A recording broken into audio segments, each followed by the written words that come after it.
Some people don't like it, and that's fair. But the internet was always going to be the internet. People are going to say the negative stuff that they want to say. But those same people that are sitting at home saying all the negative stuff, I'm outside having fun.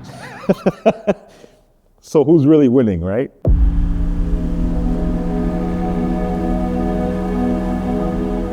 I'm not the conventional Porsche owner. At the end of the day, I'm just an ordinary guy. I think the times are changing now where younger guys are getting into the 911s and modifications are more welcome. Guys like me, we just go further than that and we do things like this.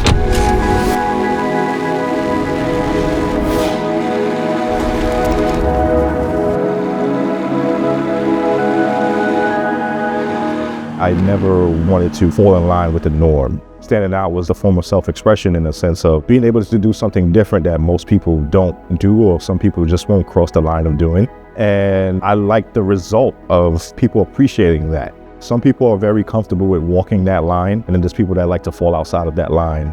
I'm one of those people that like to fall outside of that line. The biggest thing is the self-expression aspect of it. It's your way of bringing your own imagination to life, right? We are blessed with creativity and also being able to be different. As human beings, we should take advantage of that.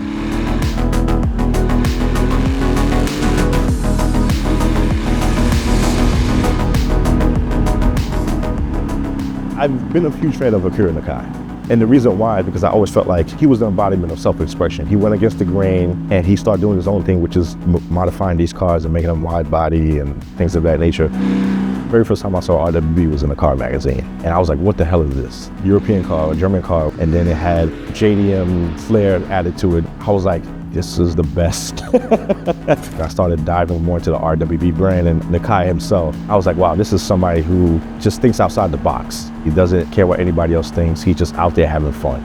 This resonates with me very, very, very closely, you know? I was just always fascinated by the mechanics of cars, the sound. I had neighbors who had muscle cars. They used to do burnouts and stuff like that. And that's what really fueled my passion for it further. I was almost like the nerdy kind, but I, played a lot of video games and a lot of anime, kind of an introvert, but in my own way, I was just like, this is where I belong. I got my license pretty early at 17. And then when I got my first car, I knew from the start that I was gonna modify the car. I got into a mindset of, for me to really be able to enjoy the cars that I want to have, I have to figure out how am I financially going to get there.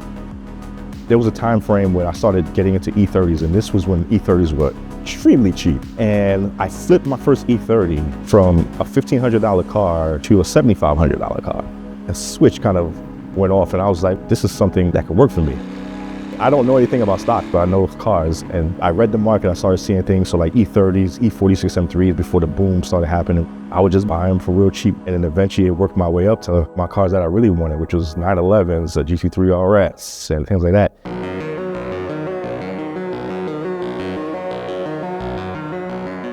The cool thing about 911s and the cool thing about the Porsche brand is that modifications are more welcome now. But back then, it used to be considered the gentleman's race car, right? It was the older guy who was doctor or whatever. I think it's still synonymous. Regular purists, when they walk into a Porsche dealership and they order a car, they're picking out the PTS colors, they're picking out the stitching and the leather seats. There's still some individualism in that. And I think that's something that the brand welcomes. But we're still almost the same guy at the end of the day. That's the cool thing about it. I literally built this car with the mindset of, what would I do if I got a brand new GT3 allocation?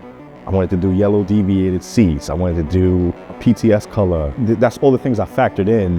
And that's how I kind of blended in the modern with the classic together with this. I think it came out pretty sick. And I think that's also why Porsche purists, when they see the car, they also appreciate it when they see it in person, because they get it. Because they see the little details, they see the deviated stitching, they see even the badging, they see the paint, yellow calipers to match like the PCCBs. They see those things that they're picking out of the catalog when they walk into a Porsche dealership with a brand new car. Even the interior is really RS spec.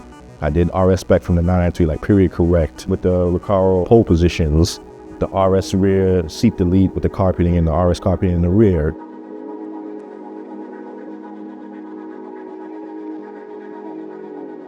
The Japanese culture, what I realized, especially in the car culture, is that they tend to cross the line a lot. The Bozozoku style, the loud cars, the loud looking cars and stuff like that, because that culture in itself is very quiet. And that's their way of like kind of breaking out of that shell, which is like through their cars and stuff like that.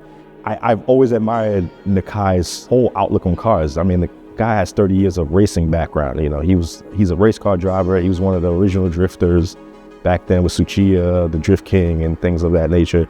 I admire that.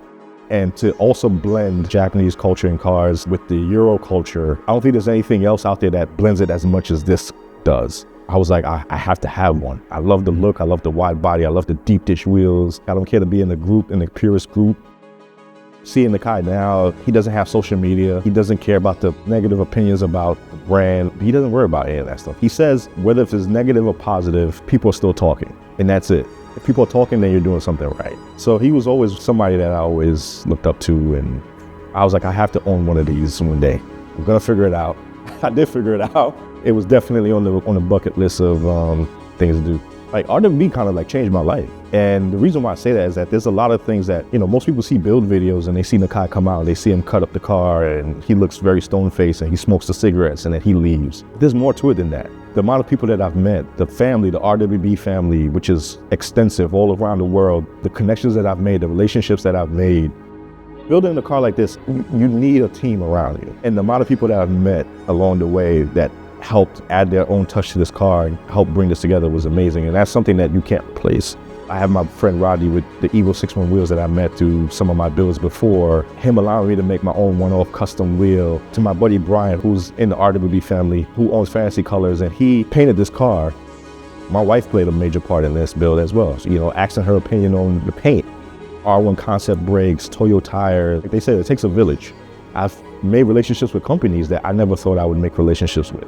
Roger, he's another one with Porsche Englewood, helped me open the doors there. We're literally using their space to do this, you know, which was awesome. The other thing amazing about the car culture, and especially even doing a build like this, it's taken me places that I never even assumed. Like, I've been able to knock out bucket list items, being able to get into SEMA, being in magazines, getting features done on the car. Like, all this stuff is things that I dreamed of, and it's all happening in immediate succession of each other. I'm in a space now where this was just all passion for me. I never looked at it to make money off of this. Me being older, I have a family, this being unconventional, and then taking a safe route as far as being a garbage man is because of my family. You have to have a responsible side and also factor in that you have a wife and kids that you have to put food on the table.